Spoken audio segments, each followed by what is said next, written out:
How's everybody doing? We're at 2025 TSP Game Plan Conference, and I got Coach Cass with me. How's it going? Oh, I am wonderful, Ephraim. I'm having a good time. I love it. I love it. For those that don't know, can you tell us something about who you are and what you do? Okay, well, I am a love coach for busy professional women that desire real love, that want to keep love and not self-sabotage it. I love it. Yeah. How long have you been doing this? Ooh, it's been about 12 years. I've been a coach for about 20 years, but specifically when it comes to love, about 12. What led you to say, you know what, I want to focus on love and matchmaking and things like that? Well, once upon a time, I was dating a guy that I thought was the one. You ever thought somebody was the one before? Yeah. So one Christmas Eve, I got a call from a mutual friend. He said, hey, are you sitting? I said, Merry Christmas. He said, yeah, that's not why I'm calling. I said, what's going on? He's married. Oh. Yeah. Wow. So my heart broke into a million pieces.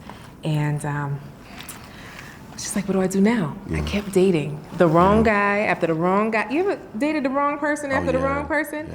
So like my defining moment came when I got maybe my 29th wedding invitation. I was like, wait a second, is everybody getting married? You ever felt like everybody was getting married? Didn't matter the age, the stage, the weight, how much money they made. Toothless Willie got married last week. It's like, yo, I'm cute, you're cute, why is this not working? So literally, I drew a line in the sand, but I drew it behind me. I said, I'm gonna do something different. So I became a student of love. I've read almost 100 books on love. I interviewed couples who've been married for 25 years, but actually still liked each other. Yeah. Do you know any grumpy married people? I haven't met them. No? You don't know any grumpy married people? I don't. So all the married people you know are happy? I've met a few grumpy old people, but the majority of them I've met have been pretty good. That is so beautiful. Yeah. Well, I know a lot of grumpy married people. I'm Jamaican, right? So in my upbringing, there was like a whole lot of independent women, no men to be found, and maybe two married people, and you're like, I don't want that. So literally, I had to go out and search and find people that I wanted to emulate, people I wanted to be like, successful women that had both the career and the husband, because a part of me felt like you couldn't have both of them at the same time. So I went through this whole process and I just realized, you know, once I attracted my amazing husband, I was just like, wait a second. There are a lot of women that were like me that are just settling. I was settling before on just what was here, what was around, who paid me attention. And I realized that most women are so focused on their career. Like my mom would say, study a book and love will come. But when? Or they were in their closet praying for their Boaz and he wasn't showing up. He wasn't there. So literally I decided that I would help women in the process of how do they love themselves and not lose themselves and really choose the right relationship, because their mama didn't teach them, their college didn't teach them, and quite frankly, the church didn't teach them either. Wow. Yeah. Wow. That's a mic dropper right there. I want to ask you a question, right? You've worked with hundreds of women. Yeah. What are some of the mindset blocks that you see that they have when it comes to dating? So when it comes to dating, the mind blocks, one is control. Most of the women I work with are over 40. Okay. So, you know, you get used to doing a thing a certain way. So if the cup goes here, the cup stays here. If I'm folding the sheets, I fold them like this. If love doesn't happen in this box, I don't want it. And they end up missing out on love so often because it had to come a certain way. So then number two, I would say that they don't leave their house, right? So there's like a thing that, you know, he's gonna find me, right? This old school thing of my man is gonna find me. But sis, you on the couch, on your laptop, watching Netflix, scrolling on Instagram all at the same time. Like you're not even open to the activity that would attract a man. You get what I'm saying? And let's see, what's the third? So there's control, they're not leaving the house, and then there's fear. Straight up fear. Fear of the unknown, fear of rejection. Think about it. Think about your single days. I'm pretty sure at one point, Ephraim used to be in the club like, hey girl. Right? I remember girl those be days. like, no, excuse me, I don't want it. But for women, we've never done that. Right? We're not used to being rejected. So just the sheer fact that I can put myself out there, put my heart out there, and someone could just say no thank you, we take it too harsh. We read too much into rejection when it's just like a no thank you. They've released themselves to their own destiny, and it's not with me. And that's okay. So really it's the reframing of our minds of how we see love, how we operate in love, and how we really receive love. I love that.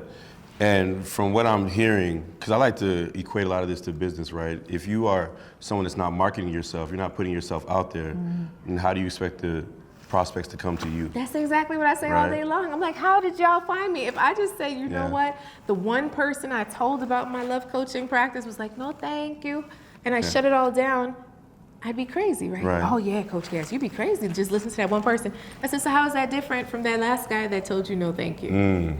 Right? Yeah. When I really look across the women that I've worked with, they might have been in 2 or 3 serious relationships. Yeah. That's not statistically relevant. By right? age 40, it's not really a lot. Yeah, that's like that. The data is not enough for you to condemn the entire mankind that dating sucks. Like you watch too much TV, turn off the TV and go talk to people. Yeah, that's good. And I know that for a lot of the women you work with, they're professionals, right? And I feel like once you graduate college, there's like a window of time where you're not really in management yet. Right. You know, so you're out and about, you're having fun, then now you get responsibilities in your job and it takes up all this time. And now you're focused on, you know, obviously doing the best job you can to move up the ladder, but then obviously there's other things that will suffer, like going out and dating, going to the gym, just doing all the everyday things you used to do, being active, right? How do you help the women, you know, those 3 fears that you named, how do you help them like shatter that and get back into being able to date? So the biggest thing is I compare it to business. I compare it to their career. So if you had no job, if you got fired from your job today, do you put in a resume and when they say no thank you, do you just say, okay, I'll go on welfare? No, right? Like you keep going. You keep going until you get the job that you want. And maybe you might settle for a job you don't really like right now for some income, but then you try again to go for what it is that you desire. The women I work with are crushing it, right? Like glass ceiling shattered. So if you are relentless when it comes to your career, why does love settle down here? So I often ask them, you know, when everything's said and done and you're about to take your last breath, who do you want around your bed? Right. Do you want to be by yourself? Yeah. Right? Yeah.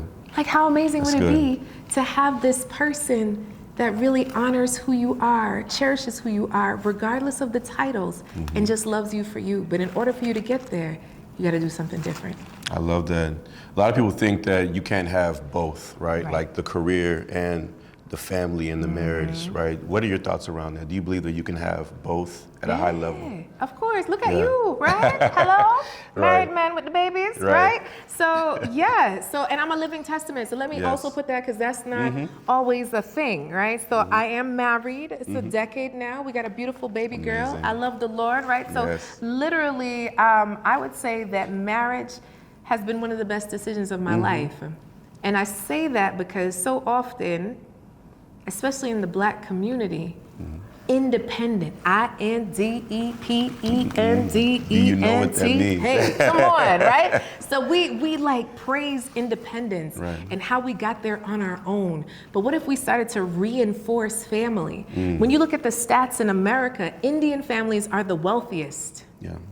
There's something to that, right? Because they secure family. And I know a lot of Black folk wouldn't mind the arranged marriage, you know, every now and then. But, you know, it's just not a part of our culture. But, like, what if we started to reinforce, instead of single mothers, real whole families and reinforcing staying together and not, girl, you got to leave that man, right? But really saying, oh, wow, let's come together.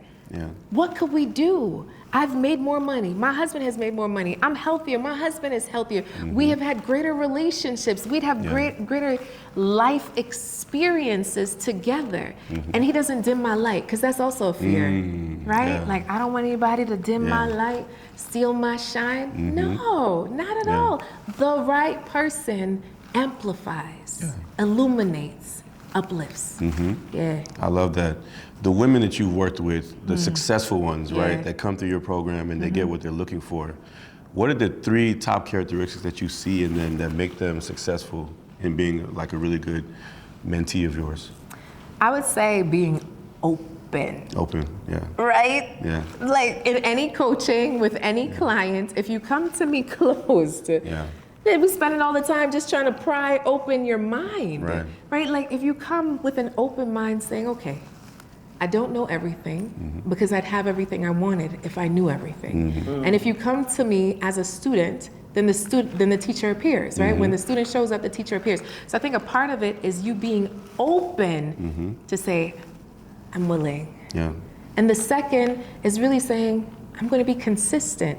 How many times have we signed up for something and never showed up? Right. Right? Like, hello, why did we sign up? Like, really making the commitment like you would something at work. You wouldn't miss 5 weeks of work. Right. So why can't you put an hour into yourself a week in one of the most important areas of your life? Just like you have business CEUs, I believe you have love CEUs, right? And then the third characteristic, I would say you gotta have some fun. Gotta have fun. We get dry, man. When you're working all the time, you're dry. Like if I go, and then you go right into dust.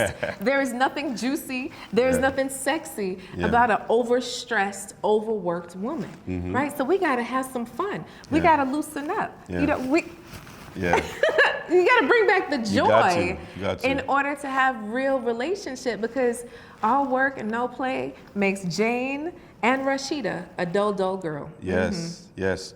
So for those of you who are single women and that want Coach Cass's help, you gotta be fun, open-minded, and consistent. Yes. Right? Let's go. Coach, where can they find you? Okay, so wantedwoman.com, or on Instagram @InspireMany.